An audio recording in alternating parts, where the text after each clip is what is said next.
Do you ever wonder how you are manifesting 24/7, how your life got the way it is, and how to create something new in your life? I know for me, I was obsessed with answering these questions. What's my spiritual nature? How do I manifest? Why am I experiencing suffering? How do I actually create a life that I love and create heaven on earth? How do I awaken to my divinity? How do I do this? What is it exactly? If you're somebody like me who's been obsessed with asking the questions, you're a seeker, you're somebody who really truly knows there's something deep within your heart and your soul and your being that is really ready to be remembered, you want to listen or watch this podcast. Welcome to the Dr. Erin Show. May you live your truth. Hello and welcome. I am super honored to take this journey with you. I'm Dr. Erin. Some people call me Dr. E. I am the founder of Spiritual Psychology School and Soulciété community, the spiritual growth community. And this podcast series, I do a lot of series on the podcast. I'm doing one on spiritual psychology. But what we're really doing in this series is explaining what is the bigger picture? What are we spiritually? How does our soul and our subconscious mind work with universal law, spiritual law? How do we manifest? How are we manifesting and how do we actually create something new? We recognize a bit different than the traditional manifesting world out there of manifesting things in the external world. We teach that you are the manifestation, that you really are the embodiment, and everything in your life is the mental equivalent or the vibrational match. So today, what I want to break down is the science of mind. And I want to first disclose it has absolutely nothing to do with Scientology. The science of mind is a term coined in the industry through Ernest Holmes and really understanding that everything really is a science spiritually because we should be able to measure it. And as a Doctor of Divinity and a Master Spiritual Coach, I was on the journey for many, many, many years and stumbled upon metaphysics and the science of mind and the entire industry, which is ancient wisdom that refers even to the Bible and to all religions, all philosophy and science. I'm a true believer that it should all add up, that even now, physics and quantum physics is adding up through what's called unified physics, which is all the core term is really our oneness. That's a core principle that we're teaching in spiritual psychology, is that there's one divine source. So today I want to go over Ernest Holmes' distinctions, which we're actually teaching in the SPPC Master's program. So I'm not going to go so into it because that's what we dive into is the deep, deep, deep advanced work of spiritual law and understanding how we're manifesting. So today I want to go over the quick overview of Ernest Holmes' distinctions of the science of mind. So the first is the thing itself. The second is the way it works. And the third is what it does. So the first is the thing itself. In spiritual psychology, we teach that spirituality is the reality that everything is created from source. You can call it whatever you want to call it, but source is the divine, God source, the I am, the true self. Okay. So that is the thing itself. Everything is created from spirit, your true self, the essence of that which is creating all of life. Okay. So all of life is the reality that everything comes from source. So people may think, well, how does, poverty happen if it's all from source and God, right? How does suffering happen, right? And that's the psychology of it. The psychology is the study of the soul, which is the study of the subconscious mind. So spiritual psychology is understanding that everything comes from source, and it's coming through the individualized use of it, which is the individualized soul. There is only one soul, but in this experience of being inverted as God's source, if you will, we're experiencing ourselves through this individualized soul. So I, Dr. Erin, came through in this specific epigenetics of this DNA for a relative experience to have a soul's assignment. My soul's assignment is to clear my soul, to heal thyself, to know thyself. And in that, give those healings back to the world. Okay. So the thing itself from Ernest Holmes is the thing itself is source, God, divine, you, the true you. Okay. So the second distinction of the science of mind is the way it works. So the way it works is it's done onto you as you believe. So, if source, your true self is expressing in this life, but it's going through a filter, your soul, which is all your beliefs, all your limited identity, false energetics, right? Inverted energetics. It's going through this filter. We say this a lot through, say, the metaphor of the water going through the water spigot, right? You turn on the water comes coming out of the faucet, but sometimes you turn on the water and it's dripping out because what happens? We have to take off that little filter on the faucet and clear out all the granules, all that sand, all that gunk in there. And that's the spiritual psychology coaching that we're doing, which is clearing out the soul of all the limited beliefs, false identity, and all the, stuck energetics and emotions, right? So it's done onto you as you believe. Obviously, this is one of the most famous quotes from the Bible. And so really life is a reflection of your own limitations, right? It's of all of your perception, which is the universal law of this week as well, which is a law of perception. Everything is created through your perception, through your belief system. And so the third distinction that Ernest Holmes made is what it does. So what it does is all it does is, as the saying goes, and so it is. All the universal law does is it says yes.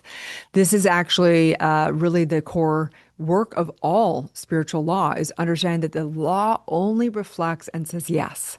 If you say you can't, and so it is. If you say you can, and so it is, okay? If you believe you can, you can. If you believe you can't, you can't. Universal law and all of life just reflects back. So everything is the vibrational match. And people will often say, well, how did the little baby choose to be born as a cracked baby? It didn't choose that. Well, we have to understand that the true identity is not individual. It is one as well. I may be experiencing myself individual as, in this particular soul's assignment and in this particular DNA, but the truth is we're one with everything, okay? So everything's a reflection, not just of, what you choose, but it's the relationship to what's being experienced. One baby born as a cracked baby will grow up to be the greatest leader in helping people get sober and turning that into their mission and their calling and use it to stand on the shoulders of the greats.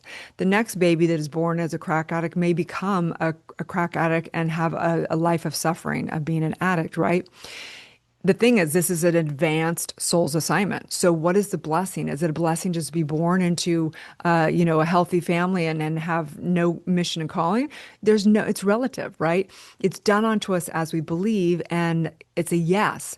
And for you, you have to decide, no matter what you've been born into, no matter what, hand you've been dealt in this lifetime, no matter how hard the things you're going through, we go to the next level by how much challenge we have, right? Whatever is negative coming into our life, we can use that and flip that and to become the guru and the master to launch us to the next level, right? So what it is, the thing itself is your true self, God's source, the divine, love, almighty, all powerful. The way it works is it's done unto you what you believe. If you believe that you have been a victim of an awful situation and you go into that victim mentality for your whole life, right? It will say, and so it is. Or if you go, man, I've been dealt a really hard, hand to be dealt with in this lifetime, and this is how my mastery is, and you perceive it as the challenge for you to rise to the occasion, right? Then the universal law will do the third thing, which is what it does. And so it is, okay? So if you believe that you're here to become a master, and so it is. If you believe you're here to be the victim, and so it is. That is the primary core 101 distinctions of the science of mind. So if you're somebody that's ready to really learn the distinctions and embody this work, I invite you to come into the community and do this. So as well, this week's law goes in perfect accordance with this, which is the universal law of perception. So this universal law distinction, there's only one law, right? It's the law of cause and effect. It's oneness. It's all that. But all these distinctions that we go over every week here is to really understand even more. And so this week's law is the law of perception, which means look beyond the illusion into the one truth, right? Whether it be you're dividing and you're having an upset with a family member, or you're having lack and scarcity in your bank account, right? That's the illusion.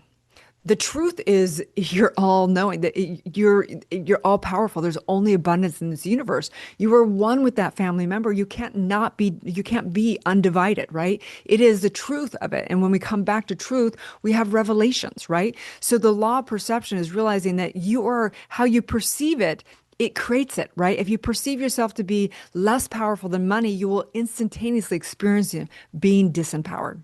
So let's know the truth together. Bring our hands together.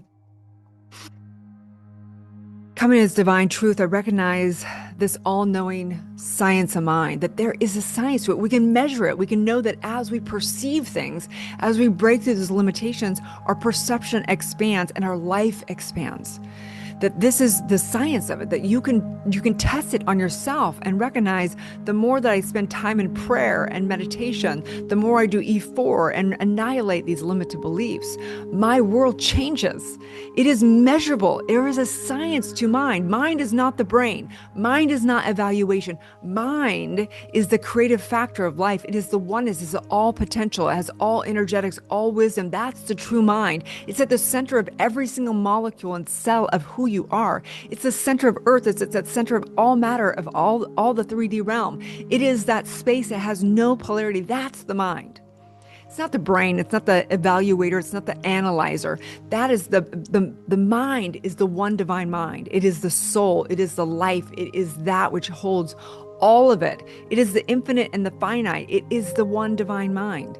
And so I'm knowing this great awakening, the great awakening to know that within you, you can use this creative factor. You can use this manifestation of who you are to tap into the thing it is, which is you. The thing itself is you, your true identity.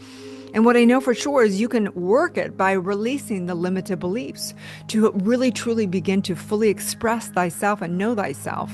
And in this, I just say yes because the universe says yes. And I know that that is what it is. It is, and so it is, and so it is, and so it is. May we live this. May our prayer, our life be a prayer. May we live every day, every way, with every word we speak, every thought we energize, everything we write, everything be truth.